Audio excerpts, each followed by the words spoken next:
Bom dia, mais uma vez juntos para estudarmos a palavra de Deus. E o texto de hoje é Marcos capítulo 14, versículo 1 ao 11. Vamos orar. Obrigado, nosso Deus, pelo privilégio que o Senhor nos dá de mais um dia de vida. Obrigado pelo perdão, pela paz, por tudo de bom que o Senhor nos dá, Senhor. Agora, Pai, vamos ler a Tua palavra, que o Teu Santo Espírito venha nos dar iluminação, que venhamos entender, Pai, que vamos ler. Em nome de Jesus, amém.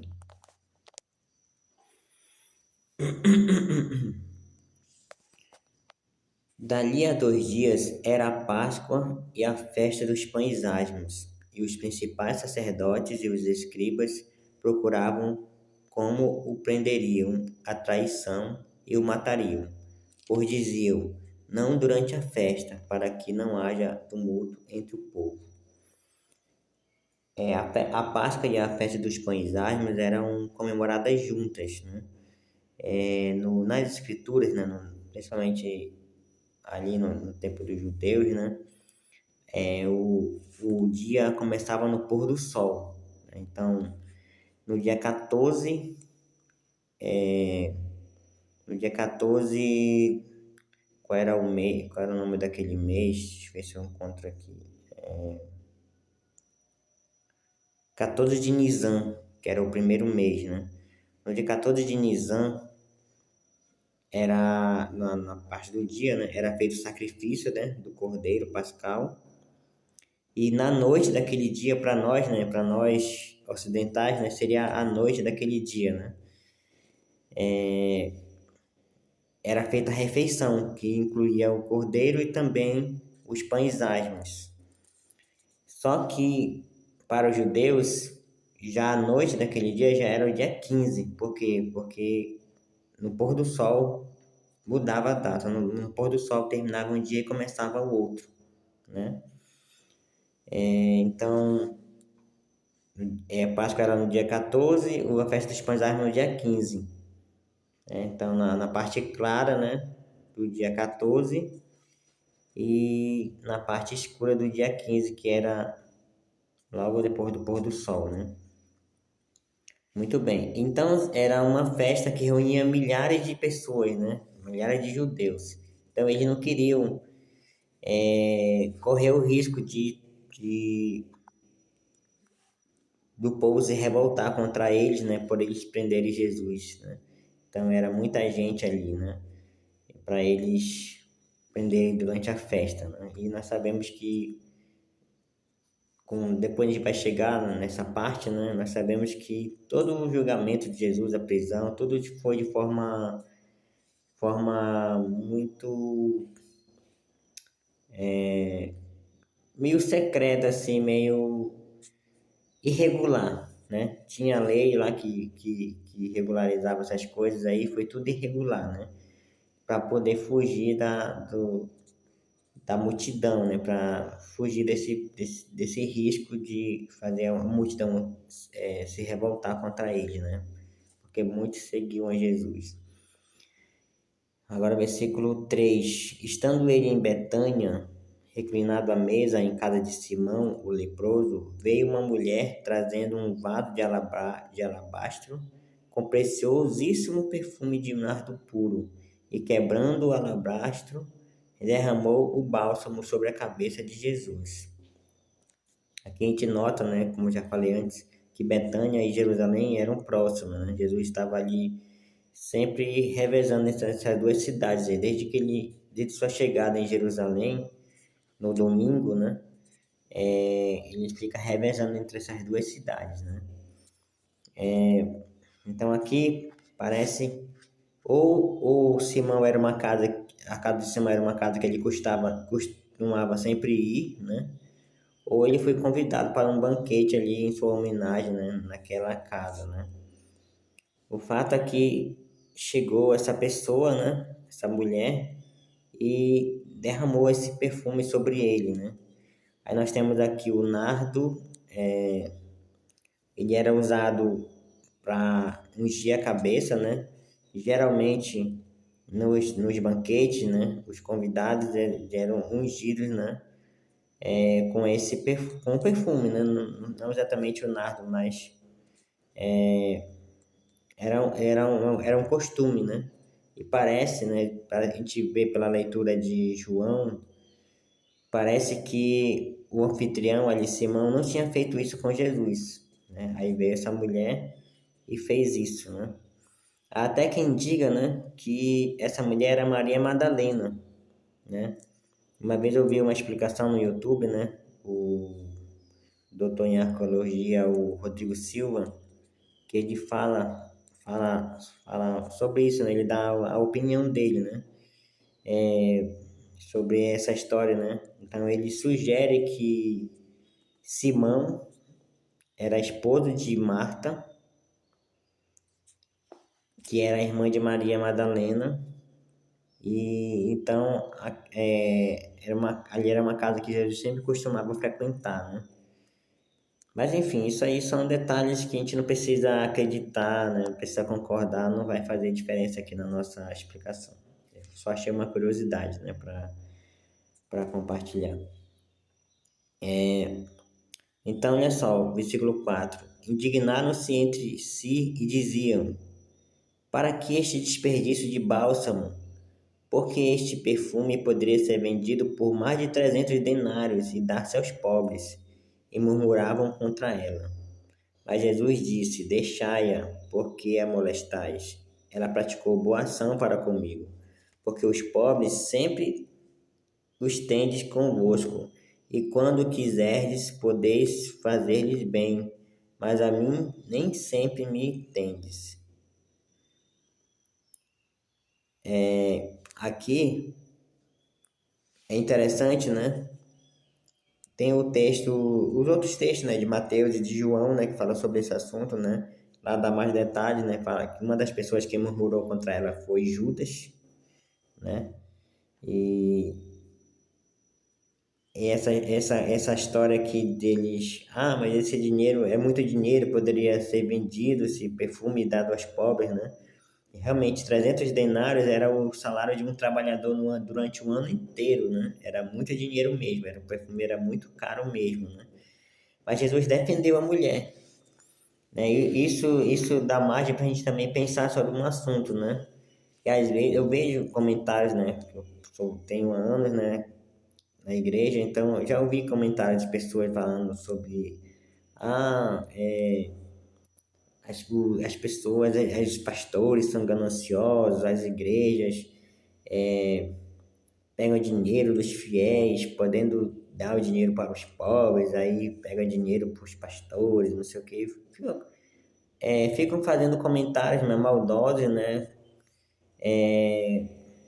E aqui Jesus ele fez uma separação, né?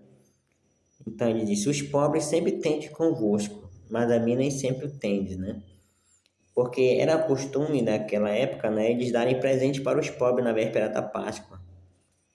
Então Jesus quer dizer: olha, não é só na Páscoa que vocês precisam ajudar os pobres, vocês podem ajudar em qualquer ocasião. Inclusive, Jesus citou Deuteronômio 15:11, que lá fala, né, que sempre haverá pobres na terra.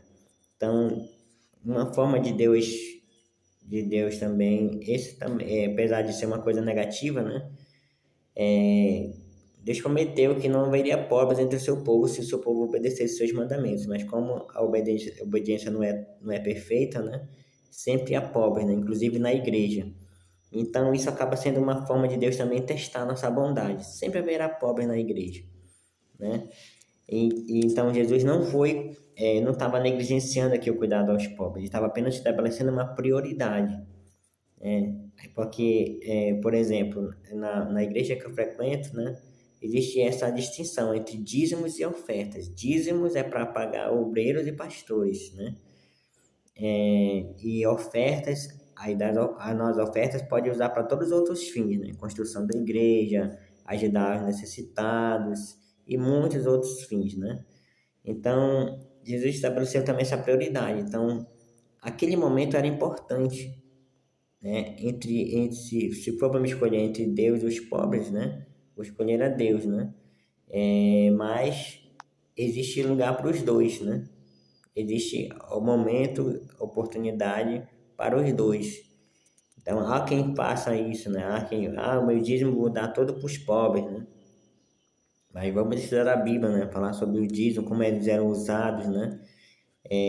Para ver se há base bíblica para isso, né? Porque, enfim, é uma discussão que eu não quero nem entrar, né? Porque é muito longa, né? Mas eu tenho um estudo bem detalhado sobre esse assunto aí, né? Que eu posso afirmar que havia dois dízimos, né? No tempo ali de Moisés, né? Havia dois dízimos. E o dízimo era inteiramente dedicado para os levitas, né? E o outro, outro dízimo era para as festas, para ser usado ali nas festas, né?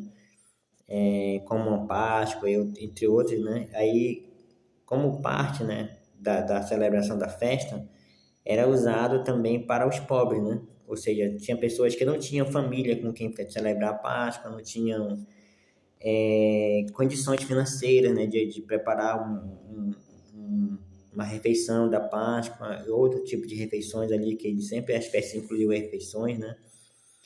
E aí eles eram convidados, né? Os pobres da cidade, da vizinhança ali, eram convidados por aquela família para participar daquela refeição, né? Além de outras formas também de você abençoar os pobres, né? Então, era um tipo de dízimo específico para isso, né? Que dízimo significa 10%, né? Você pega qualquer valor de dinheiro, você pode dividir em 10 partes de 10%, né? Então, então são 10 dízimos, né? Cada valor, né, pode ser dividido em 10 dízimos, né? Então, um dízimo era usado para o templo, para os levitas, né? Outro dízimo era para usado para essas festas aí que eram feitas em casa mesmo, né? E isso incluía ajudar os pobres também, né? Então, mas isso é um estudo bem profundo para a gente chegar a essa conclusão, né? Tem vários textos, né? Mas fica muito claro depois que a gente compara os textos e lê tudinho, né? Mas enfim, a questão aqui é saber priorizar, dar prioridade, né, a Deus e sem negligenciar os pobres, né? Então existe essa distinção entre dízimos e ofertas, né? Hoje, né? Nós temos que saber não deixar de ajudar os pobres, mas não inverter as coisas, né? A obra de Deus, né, é importante, né? E os pastores, os obreiros, né, que se dedicam exclusivamente ao ministério evangélico, eles têm o direito bíblico, né, de serem assalariados, né? E é isso. E esse salário, né,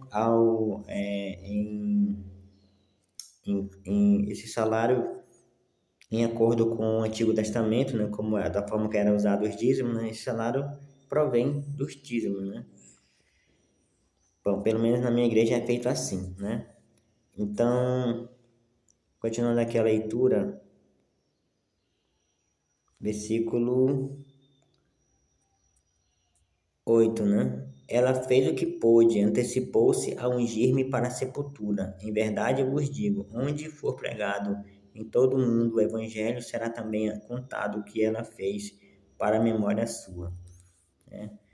O nardo também era usado para os mortos, né? Era usado para ungir os cabelos, né? A cabeça, né? Mas também era usado para os mortos.